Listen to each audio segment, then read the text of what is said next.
생각을 바꾸면 수익이 보인다. 역발상 투자의 문현진 멘토입니다. 자, 오늘도 많은 종목들이 급등이 나오고 많은 종목들이 급락이 나오고 있는데요. 이런 과정에서 우리가 가야 할 길 상한가에 들어간 종목들 체크해보면 답이 나올 것 같습니다. 도움 되신다면 좋아요와 구독 그리고 알람 설정까지 반드시 부탁드리도록 할게요.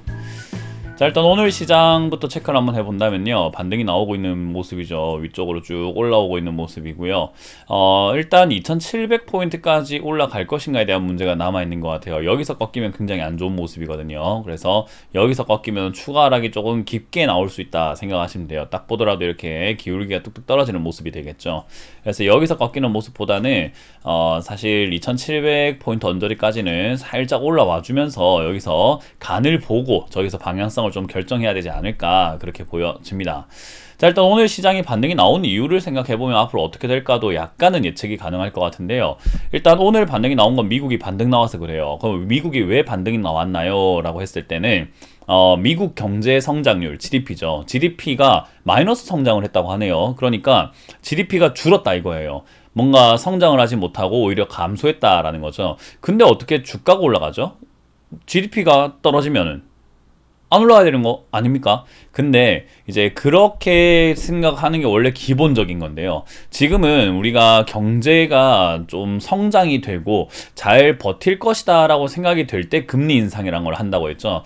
예를 들면 우리 그 항암제 같은 거 있잖아요. 항암제도 암 치료를 받는 분들이 암을 치료하기 위해서 먹어야 되는 거잖아요. 근데 암을 치료하기 위해서 먹는 거지만 워낙 독하다 보니까 몸에 체력이 너무 약하거나 조금 이렇게 병약해진 상태에서, 약해진 상태에서는 항암제 투여가 굉장히 힘들다라고 하죠. 그래서 체력을 키우면서 좀 이렇게 식단도 잘 먹고 운동도 좀 하고 뭔가 조금 기력을 올리는 작업들을 한단 말이에요. 그런 것처럼 이 금리 인상이라고 하는 게 굉장히 독한 약이라고 생각하시면 돼요. 독한 약이다 보니까 경제가 버텨야 되는데 버티지 못하면 금리 인상 못하는 거 아닌가라는 그런 기대감을 갖고, 야, 금리 인상 안 한대, 안 할 수도 있는 거 아니야? 그러면 지금 올라가고 보자, 주식해야지 라는 관점으로 바라보게 된 겁니다. 근데 사실상 지금 이제 경제가 약간 위축이 되었다고 해서 GDP 성장률이 조금 마이너스가 됐다고 해서 금리 인상 안 할 것인가에 대한 문제가 있는데요. 지금까지는 양적 완화, 돈을 이렇게 풀어주고 금리 인하를 해주는 형태로 경제를 부양시키려고 노력을 했죠. 그러니까 뭐 코로나로 인해서 완전히 무너진 건 아니지만 그로 인한 충격이 없게끔 미리미리 조금 선제 조치로 양적 완화와 금리 인하를 했다라고 보시면 돼요. 근데 이제 그 부분이 지금까지 해왔었던 건데 그게 효과가 있을까 없을까를 봤을 때 지금은 물가 때문에 GDP 성장이 마이너스로 돌아갔다라고 보는 입장이 생기는 것 같아요. 왜냐하면 원자재가 너무 비싸지다 보니까 결국은 수입을 해와야 되는 기업들이 굉장히 많을 텐데 부품부터 해서 그런 것들을 수입을 해서 만들려고 하니까 완제품 만드는데 완제품은 싸게 팔아야 되고 원가는 비싸졌으니까 남는 게 없더라. 그러니까 GDP가 줄어들더라 라는 거죠. 그러면 이제 중앙은행 입장에서는 생각을 해야 돼요. 돈을 더 빌려줘가지고 어떻게든 버티게 만들어 봐야 될 건지, 아니면 근본적인 원인인 인플레이션을 잡을 것인지 말인 거죠. 결국은 이번에 금리 인상을 안 할 수도 있지 않을까라고 하는 기대감은 저는 실망으로 돌아올 가능성이 높다고 봅니다. 그러니까 다음 주에 있을 FOMC에서 저는 금리 인상 할 거니까 너무 기대하지 마, 이렇게 나올 가능성이 있다고 생각이 들어요. 그래서 인플레이션을 저는 잡기 위해서 금리 인상은 경기랑 상관없이, 그러니까 실제로 경제 성장률과는 별로 상관이 없이 일단 먼저 할 수밖에 없을 것이다 라고 보는 거죠. 가만히 냅두기에는 인플레이션 너무 심하니까요.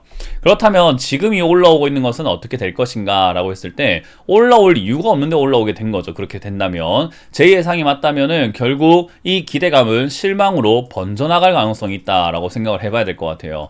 그래서 저는 아니 GDP가 지금 떨어졌는데 이게 무슨 일인가, 저는 이렇게 비유를 하고 싶어요. 우리 파리채로 이렇게 뭐 우리 회초리처럼 이렇게 맞아본 기억들 다들 한 번쯤은 있지 않을까 싶어요. 그리고 뭐 리코더나 단소 이런 것들로도 한번 맞아보신 분들 저기 있을 거예요. 선생님이 그런 거예요. 우리 뭐 저야 어릴 때 이렇게 회초리 맞는 일이 있었으니까 지금은 없다고 하지만 어쨌든 파리채로 때릴 거야 라고 했는데 어머 아프겠다 무서워 했는데 선생님이 그래요. 아니야, 생각해보니까 리코더로 때려야 되겠어 이러니까 어머 리코더 너무 좋아 이런 느낌이거든요. 둘 다 맞는 건 같은 건데 사람들이 좀 착각하고 있는 거 아닌가. GDP가 마이너스 성장에도 안 좋은 거고 금리 인상에도 안 좋은 건데, 아니 금리 인상 GDP가 마이너스니까 금리 인상 안 할 수 있다고 지금 이렇게 올라올 일인가. 저는 이거 좀 잘못됐다 생각이 드는 거죠. 그래서 올라올 이유가 없이 그냥 기술적 반등이다라고 생각하는 게 맞는 것 같고요. 잠시 사람들이 착각하고 있다라고 보는 게 맞을 것 같아요. 그래서 저는 다음 주는 또 밀려 내려갈 가능성이 높지 않을까라고 보는 바입니다. 자, 이렇게 보니까 결국 지금 수급도 뭐 많이 들어오고 있는 것도 아닌 이런 매수세가 단기 반등을 이용해서 선물 시장에서 7천억이나 매수하면서 현물에서 약간 매수를 부추겨주면서 살짝 끌어올려갖고 선물 시장에서 득보려고 하는 단기적인 또 흐름이다라고 말씀을 드려보고 싶은 거죠. 결국은 지금은 우리는 놀아나고 있다라고 생각하는 것이 맞는 것 같고요. 뭐 신규 매수, 추가 매수 기회는 전혀 아니다라고 할 수 있을 것 같습니다. 그런 관점에서 오늘 상한가에 들어간 종목이 없다는 것도 하나의 포인트가 될 것 같은데요. SH 에너지 화학이라고 하는 에너지 관련주가 급등 나와 있는 거 말고는 상한가에 들어간 종목이 눈에 잘 띄진 않죠.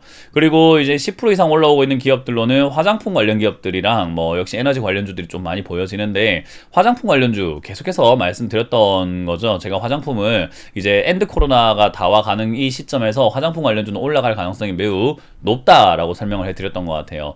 그래서 역시나 이것도 마찬가지로 가벼운 종목들 먼저 올라가고, 그리고 무거운 종목은 천천히 갈 수밖에 없어요. 그래서 가벼운 종목이면서 적자가 나고, 그리고 위험에 빠져 있었던 기업, 제이준 코스메틱, 리더스 코스메틱 이런 기업들이 급등 나오면서 상한가에 들어갔다 나오는 모습, 한국 화장품처럼 가벼운 종목도 역시 급등 나왔다가 빠지는 모습이고요.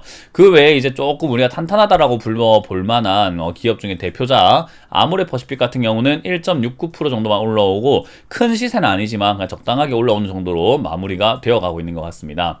자, 그런 상황에서 오늘 상한가에 들어간 종목 말고 10% 빠진 종목 이상이 10% 이상 빠지는 종목이 있을까 하면요, 일동홀딩스 급등락 반복하고 있죠. 광무, 액면, 병합 이후 빠지고 있고요. 골드NS, 아프리카TV, 뭐 오토엔, 그리고 포바이포 등등이 역시나 좀 밀려 내려가는 모습입니다. 올라올 이유가 없는데 올라왔으니 당연히 이런 거는 뭐 예상할 수 있는 바가 아니었나, 이렇게 하락하는 거는 예측 가능했다라고 생각이 드는 거고요. 지금 일단 SH에너지 화학이 상한가 가 있는데요. 요 기업 같은 경우는 추가 상승이 가능할 것 같아요. 일단은 1,800원, 1,900원대까지도 상승이 나올 수 있겠다 생각이 들고요. 지금 상황에서 뭐 이 기업 자체가 좋은 기업인가요? 라고 했을 때는 좋은 기업까지는 아닌 것 같아서 한 번 정도의 추가 상승을 하고는 밀릴 것 같아요. 뭐 꼬리를 단다든지 음봉으로 쭉 밀린다든지 할 것 같아요. 왜냐하면 적자가 흑자가 난 기업은 맞는데, 그렇다고 해서 이렇게까지 상한가 갈 정도의 종목은 아닌 거죠. 그래서 에너지 관련주가 지금은 러시아 관련해가지고 뭐 남북 경협 관련해가지고 계속해서 이야기 나오다 보니까 이런 종목이 조금 올라왔다, 그렇게 생각하시면 되고, 그 추가 상승이 한 번 더 이제는 다음 주 월요일 정도까지 한 번 더 나올 수는 있으나 더 크게 이렇게 올라가기는 힘들 것 같다 정도로 이해하시면 좋을 것 같아요. 자, 그래서 이거는 역시 상한가 같지만 시장을 조금 휘두르고 있는 정도의 느낌은 아니라고 생각이 들고요. 뭐 화장품 관련주의 움직임이 좋다라는 점을 우리가 한번 체크를 한번 해볼 필요는 있다고 말씀드렸죠. 역시 뭐 아모레퍼시픽과 같은 대형주 쪽으로 여러분들이 매수를 임해 본다면 아마도 조금 중소형주들이 빠져내려가거나 시세가 끝나면은 대형주는 꾸준히 올라갈 가능성이 높으니까 약간 뚝배기라고 생각하시면 돼요. 중소형주는 양은 냄비, 그리고 대형주는 약간 뚝배기. 달궈지는 데는 오래 걸리지만 달궈지면 한 번 달궈지면 오랫동안 가는 거, 그런 느낌 생각하시면 되거든요. 그래서 저는 지금 이제 우리가 관심 가져야 되는 것은 역시나 식음료 관련주 중에서 대형주, 그리고 화장품 관련주 중에서 대형주가 움직일 차례가 온 것 같다. 그것은 경기가 좋든 안 좋든 올라갈 가능성이 높겠다라고 생각이 드니까 그런 종목 쪽으로 여러분들이 포트폴리오를 짜보시는 것도 하나의 투자 전략이 되지 않을까 싶습니다. 자, 이렇게 오늘 마쳐보도록 하고요. 여러분들도 주말 잘 보내시길 바라겠고, 다음 주 또 역발상 투자로 인사드려보도록 하겠습니다. 지금까지 역발상 투자의 문현진 멘토였습니다. 고맙습니다.